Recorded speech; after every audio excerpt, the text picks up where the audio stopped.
New normal life. Itulah kata-kata yang sekarang sedang berkembang, sedang menyeruak di permukaan. Bukan saja di Indonesia, bahkan di luar negeri juga. Sebetulnya apa sih new normal life itu apa? Sebetulnya ini hanya kata-katanya aja yang baru. Sejak manusia pertama, Nabi Adam alaihissalam, itu sudah ada new normal. Ketika Nabi Adam diturunkan dari surga ke bumi ini terjadi new normal life. Bagaimana kehidupan sebelumnya di surga dan kehidupan baru di dunia. Kemudian Nabi Ibrahim, Nabi Yunus, Nabi Nuh pasca banjir itu. Dan yang terakhir ya Nabi Muhammad SAW ketika beliau hijrah dari Mekah ke Madinah. Ya mungkin lebih enak, lebih familiar mungkin kita pakai perubahan atau hijrah. Karena memang realitasnya bahwa new normal life ini adalah perubahan. Perubahan pri rasa, pri akal, dan perilaku menuju yang baik. Dari sebelumnya yang mungkin dianggap kurang baik menuju yang lebih baik.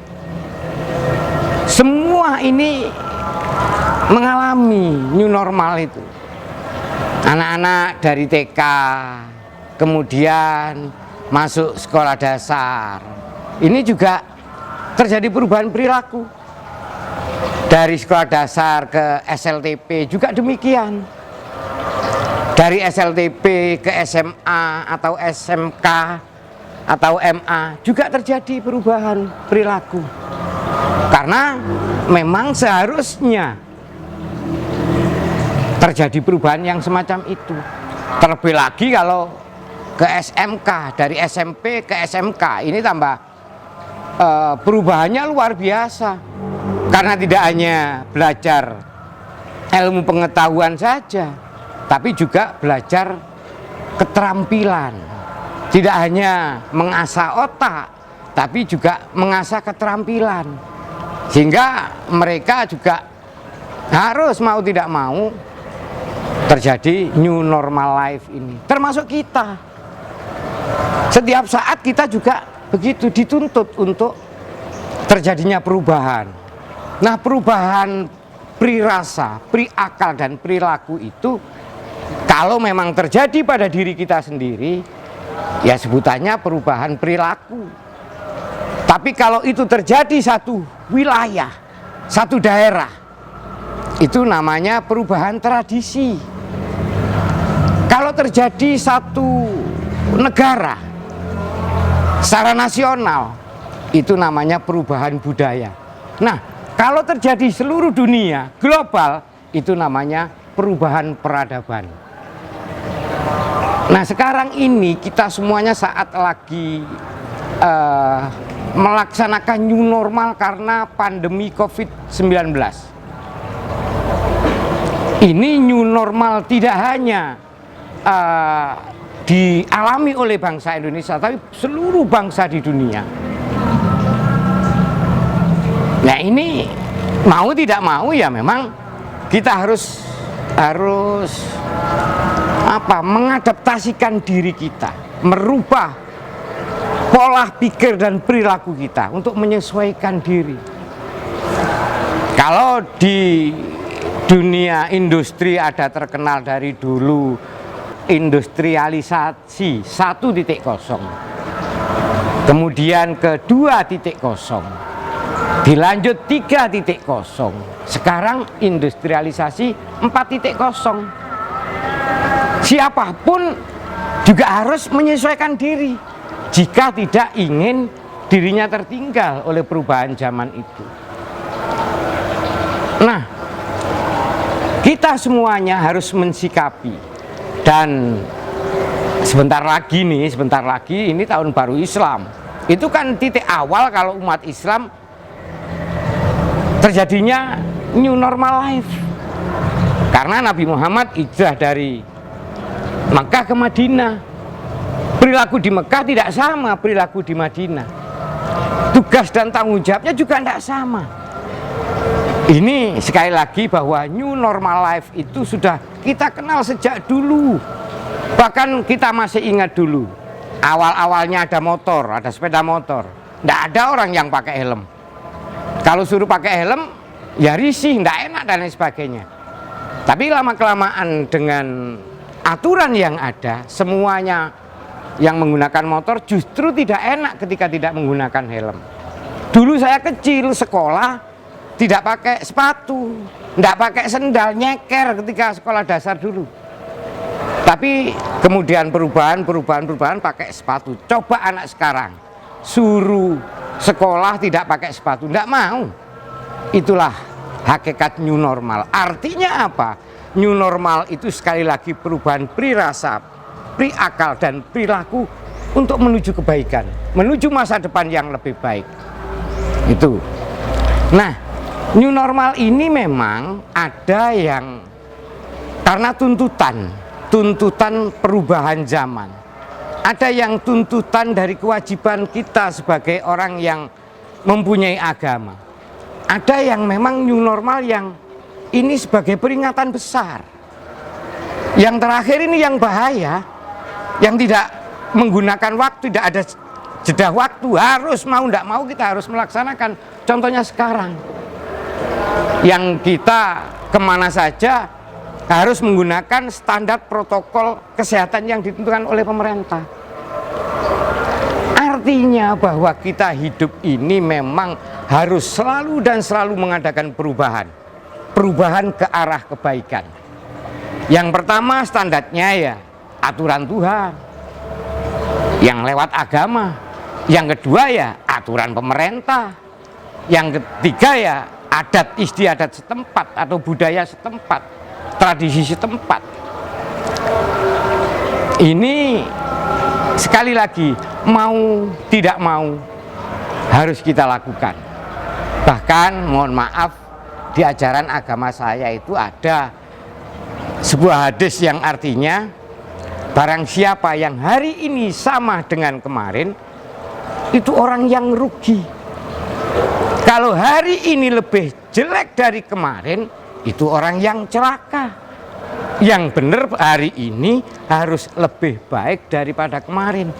Ini kalau kita berpikir secara mendalam, berpikir secara seksama.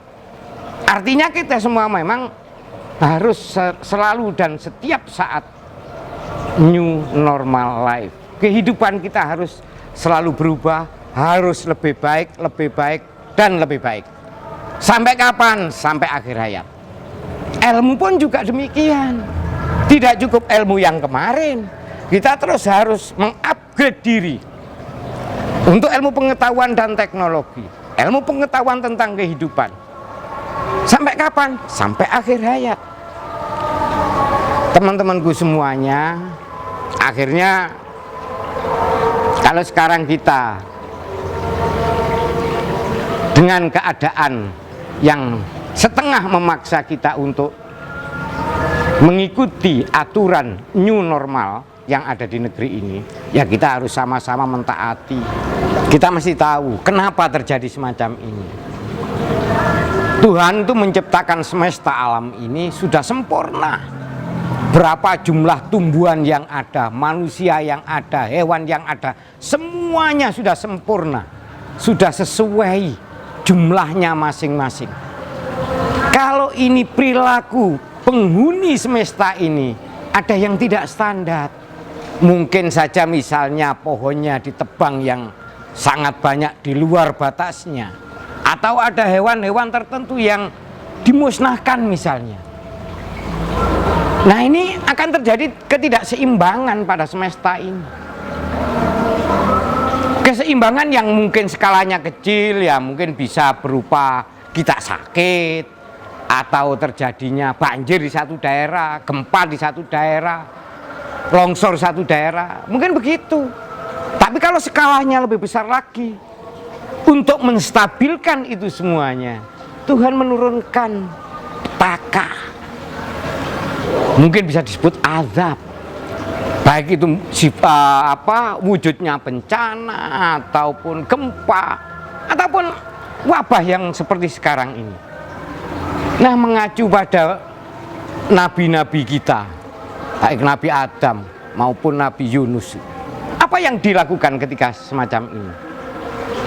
Ya, yang pertama kita memperbanyak istighfar, memperbanyak mohon ampunan kepada Tuhan. Itu yang pertama.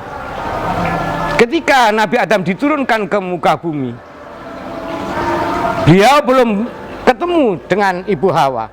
Tiap hari, tiap saat yang dibaca ada Rabbana dzolamna anfusana wa illam taghfir lana wa tarhamna lanakunanna minal khosirin. Mengakui kesalahannya. Mau tidak mau, kita sebagai penghuni bumi ini, penghuni semesta ini, kalau sudah ada bencana atau wabah seperti sekarang ini adalah kesalahan manusia, kesalahan kita semuanya. Makanya ya kita harus lebih banyak untuk mengingat Tuhan, meminta ampunan kepada Tuhan. Yang kedua apa? Menyebarkan kasih sayang. Nah, kasih sayang kalau saat ini yang pas ya dengan memperbanyak sedekah.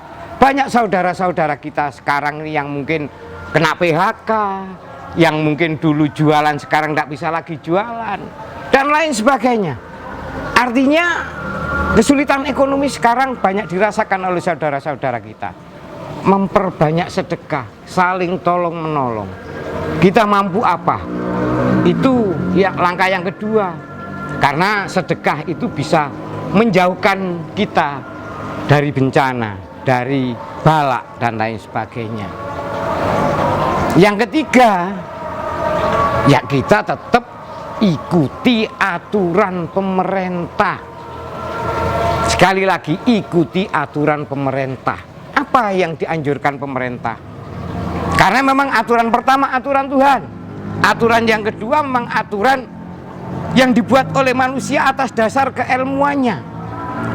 Nah, pemerintah dapat masukan dari ahli-ahlinya, dari para dokter dan lain sebagainya.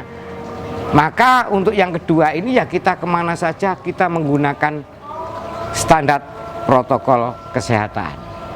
Pakai masker, sering mencuci tangan dengan sabun di air mengalir atau pakai hand sanitizer, jaga jarak, menghindari kerumunan, itu yang kita lakukan. Makanya kalau dua hal ini kita lakukan, katanya orang-orang itu kondisi yang semacam ini kita meningkatkan kualitas iman dan kualitas imun. Ini jangan lupa, iman tetap, urusan kita kepada Yang Maha Kuasa tetap, dan urusan secara lahiriah kesehatan kita harus juga kita jaga. Takut iya, tapi jangan ketakutan. Ketakutan itu nanti akan menurunkan imun kita.